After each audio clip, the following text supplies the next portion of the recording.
Salut tout le monde, bienvenue dans ce nouveau podcast, j'espère que vous allez bien, c'est le D, David Caille, aujourd'hui on va parler de Étincelle déferlante, la nouvelle édition, on va un petit peu l'analyser en profondeur. Est-ce que c'est une édition qui va révolutionner le bloc, qui va apporter un plus dans le bloc? C'est ce qu'on va tenter de savoir ensemble. Je suis un petit peu gêné finalement car j'ai l'impression qu'à chaque vidéo, je vous remercie une nouvelle fois pour la ferveur sur les derniers podcasts, sur les dernières vidéos ouverture, et vous l'avez compris, avec l'ouverture de Super Electric Breaker, les ouvertures sont logiquement, définitivement de retour grâce au soutien de Import Poké Poké et de Ultimate Collector. Mais vous inquiétez pas, je vous en dirai tout de même plus dans les futurs jours à venir. Quoi qu'il arrive, je sais que tu veux tout savoir de cette nouvelle édition, alors assieds-toi, je vais te le dire. Bon, eh bien Étincelle déferlante, c'est peut-être l'édition la plus convoitée du bloc EV, et par édition, j'entends édition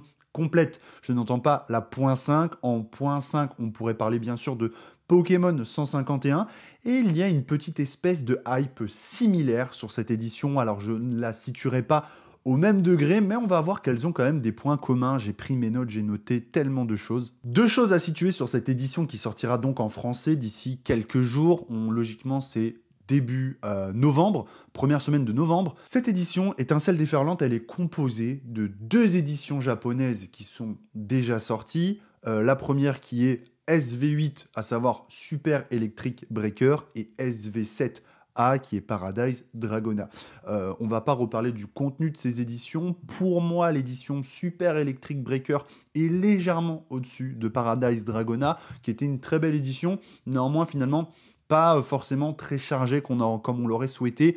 On avait du beau dresseur, on avait bien sûr le Latios Latias, mais globalement, c'était pas une aussi belle édition que ce qu'on pouvait espérer. A contrario, Super Electric Breaker, la deuxième partie de l'édition Étincelle déferlante, était elle bien chargée avec le Pikachu, le Milobellus qui a créé une belle surprise parce que c'est une très belle illustration, et on a bien sûr 2-3 Pikachu, comme toujours 2-3 AR qui sont assez convoités. Alors, rentrons dans le vif du sujet. On a déjà une hype sur l'édition, et ça, c'est quand même assez nouveau. Ça faisait un petit moment qu'on n'avait pas eu de hype sur les éditions Pokémon. Je pense à Couronne Stellaire, je pense à Fable Nébuleuse, qui en soi sont pas des vilaines éditions. Alors, Fable Nébuleuse, c'est un autre débat. Mais Couronne Stellaire, on avait des très belles cartes. Je pense au Terrapagos Alternative, qui, là, je l'ai sous les yeux, encore une fois, est magnifique. Je pense que c'est une carte que je finirai par récupérer. Personnellement, je fais partie des gens qui attendent un petit peu avant de récupérer certaines cartes, tout simplement parce que à la sortie, elles sont très chères, et comme souvent, vous avez suffisamment de youtubeurs qui vous le disent, n'achetez pas.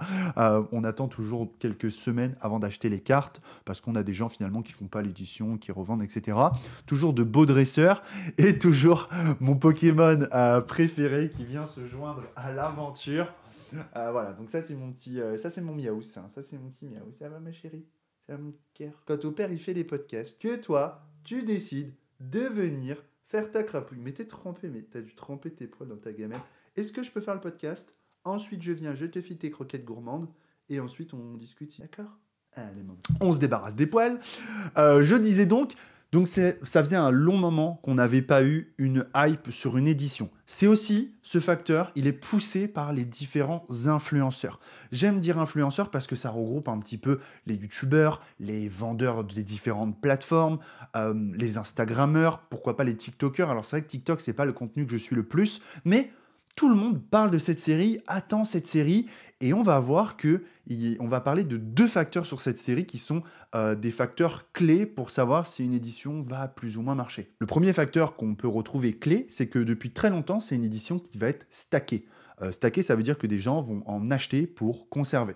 Moi, personnellement, je vais conserver quelques displays parce que je trouve ça sympa, et je vous le dis, j'ai prévu de m'acheter quand j'irai chez Auchan ou peu importe, tu vois que j'en croiserai des boosters avec l'illustration Latias Latios. Je trouve ça super. Ça fait très longtemps que j'ai pas acheté un booster pour le garder pour plus tard, parce que je le trouve super beau, etc., etc. Donc ça, c'est un facteur qui est important, une édition qui est hypée et une édition qui a vocation à être aussi stackée par certains. Je sais que ça plaît pas aux puristes de dire en gros qu'il y a des gens qui vont prendre et mettre dans un placard, etc., etc., mais on parle de faits. On n'est pas en train de dire là, est-ce que c'est bien, est-ce que c'est pas bien. Encore une fois, chacun fait comme il veut, collectionne ce qu'il veut, investit dans ce qu'il veut. Ça ne nous regarde pas. Nous, on essaie de décrypter un petit peu le futur de cette édition. Maintenant, est-ce que c'est une édition qui va être scalpée? Ça, c'est un autre débat.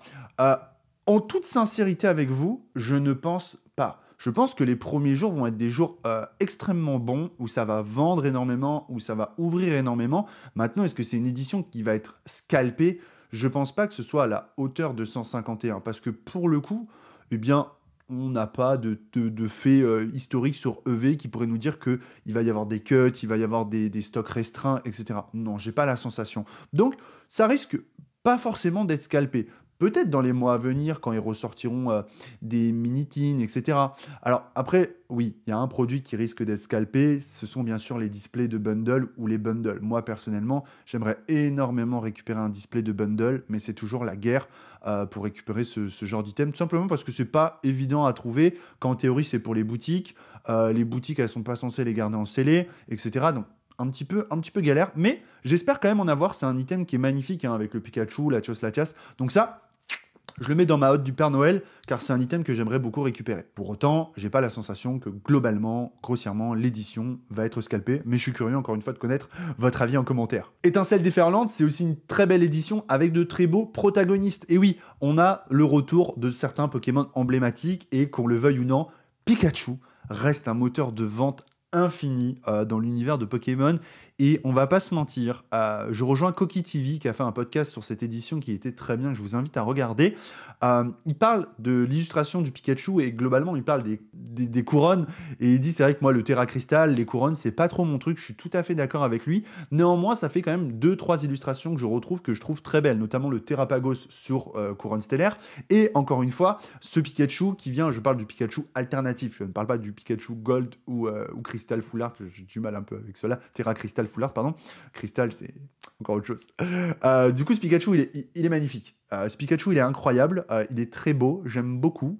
Il ressemble pas vraiment à une alternative. Il a quelque chose d'alternatif, mais il n'a pas le décor des alternatives qu'on connaît récemment. Mais il est magnifique. Et effectivement, quand on voit le Milobellus, pour moi, le Milobellus, bien que ce soit pas un Pokémon qui soit hyper hypé, il est quand même incroyable. L'illustration est franchement, mais c'est peut-être pour moi la plus belle illustration de EV.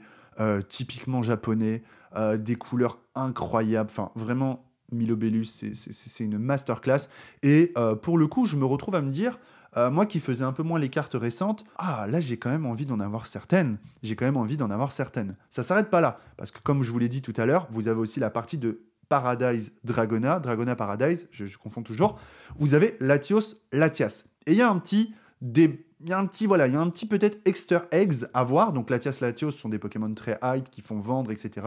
Explosion de duo de choc, ce sont vraiment des Pokémon qui sont vraiment qui ont un impact sur la communauté. Illustration magnifique.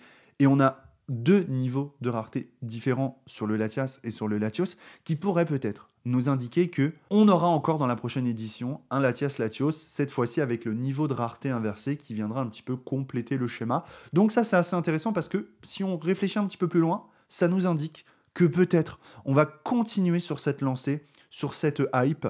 On entend parler de Rocket qui arrive à grands pas, donc on est peut-être dans une phase où cette édition, elle vient enclencher la marche supérieure en deuxième partie du bloc. Ça a un petit peu traîné, contrairement à XY et SL, où on était plus sur les éditions 7 points quelque chose.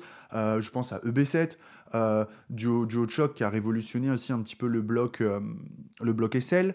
Donc là, on est peut-être dans la deuxième partie du bloc, enfin, où les éditions vont vraiment avoir un peu plus de mordant, un petit peu plus d'impact.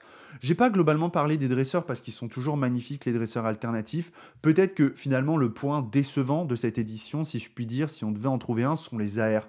Il y en a des très belles, mais globalement, je trouve qu'on a proportionnellement beaucoup plus d'AR moins sympa que sympa, alors que jusque-là, dans le bloc, je trouvais qu'on avait beaucoup plus d'AR très sympa que pas sympa. Encore une fois, c'est peut-être les goûts et les couleurs. Donc, pour parler de protagonistes de Pokémon emblématiques dans la communauté, on a Pikachu, Milobellus qui est incroyable, on va avoir du Latios, Latias, une flopée de Pokémon sympathiques qui nous donnent envie d'aller chercher cette édition. Donc, en ce qui concerne le futur, il est bon. On a des illustrations qui sont clés, des illustrations qui sont intéressantes, et en plus de ça, on ne peut pas parler de ce facteur, et je suis toujours très prudent, mais je pense qu'on va avoir des cartes qui vont coûter globalement assez cher, et qui pour une fois nous diront peut-être que ouvrir une display Pokémon en français n'est pas disproportionné. Pourquoi? Parce que jusque-là, il est très compliqué d'ouvrir une display et de se dire oui, j'ai le facteur plaisir, j'ai le facteur ouverture, la passion, etc. Mais globalement, quand même, tu te dis bon, si l'alternative la plus chère de l'édition vaut 50 euros, est-ce que ça vaut vraiment le coup d'ouvrir une display à 170, 180 euros? Je suis pas vraiment sûr. Je suis pas convaincu. Moi, de mon côté, je m'y risquerais pas. En revanche, si tu as des cartes comme Pikachu qui le pourraient, je ne dis pas que ce sera le cas, mais qui pourrait aller chercher les 200, 250 euros avec quelques airs, pourquoi pas de la full art, etc. Eh bien, pour une fois, on aurait ce facteur où oui, tu peux financièrement t'y retrouver, en déplaise à certains. Oui, je pense à mon argent quand j'ouvre une display Pokémon. Ça coûte cher, ça coûte très cher. J'ai pas des moyens illimités. Et donc, bien sûr que c'est un facteur qui compte. C'est pas le seul facteur. Oui, je veux ouvrir des cartes, avoir de la chance, etc. Mais quand même, il y a un degré de raisonnabilité qu'il faut quand même estimer. Donc, je trouve que c'est une belle édition. Je pense qu'elle nous laisse entrevoir un beau futur sur les futures éditions Pokémon et je suis vraiment très content. Ça me fait beaucoup de bien. Voilà pour ce podcast, les amis. J'espère qu'il vous a plu. J'aimerais vous dire que aussi, c'est bientôt la future sortie de la Candypocalypse de Rise TCG, un TCG qui me passionne. J'en parle un petit peu moins actuellement sur la chaîne parce qu'on est en période creuse et on attend cette future sortie. Néanmoins, j'ai eu quelques spoils exclusifs et vous savez que je pèse mes mots, mais je vous dis que ça va être incroyable et je vous invite à regarder le site sur des illustrations qui existent déjà et vous allez voir que ça va être incroyable. On a de plus en plus de spoils sur la Candypocalypse et si vous voulez ne pas louper les produits au meilleur prix, eh bien je vous invite à précommander une nouvelle fois sur le site. Merci à tous d'avoir regardé cette vidéo, j'espère qu'elle vous a plu. Petit truc, les gars, vous êtes de plus en plus nombreux, ça me touche beaucoup à me faire des retours sur mes vidéos sur Instagram. Mais je vous invite à donner de la force parce que je prends le mauvais pli de répondre à tous et je sais que je ne devrais pas le faire finalement et je devrais vous dire mets un commentaire sous la vidéo, je vais y répondre. Je fais le maximum pour répondre à maximum de monde. Alors même si c'est très touchant et que ça part d'une très bonne attention, s'il vous plaît, commentez plutôt les vidéos plutôt que de m'envoyer des DM Insta. C'est super cool. Merci à tous, je vous fais plein de bisous, je vous dis à très bientôt. C'était le dé pour la communauté et les passionnés. Peace.